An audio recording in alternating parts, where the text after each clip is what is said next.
Many scientists are predicting more extreme weather events into the future. More floods, more droughts, and more often.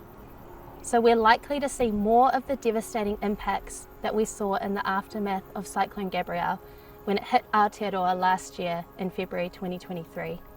Rivers across the North Island burst their banks, destroying homes and livelihoods. There are many more homes, including marae, even entire communities, that are situated in flood and erosion-prone areas across Aotearoa that remain at risk. As tangata whenua, we think of our awa as living beings, as our tepuna who we have an obligation to care for and protect, and who will look after us in return, as well as future generations.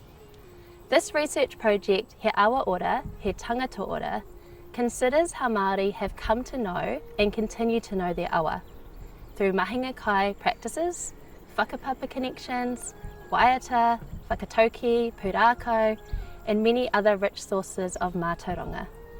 We're also interested in exploring how science can be better utilised alongside this mātauranga to empower and whakamana kaitiaki involved in river restoration.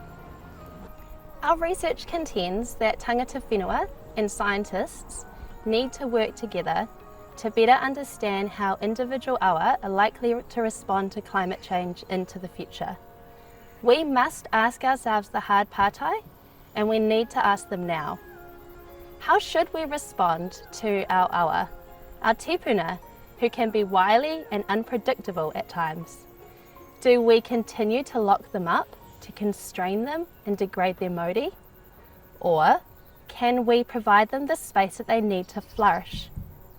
To reconnect with our whakapapa, our whānau, learn and grow our mātauranga, and build strong relationships with scientists for the well-being of our awa and those communities that rely on them.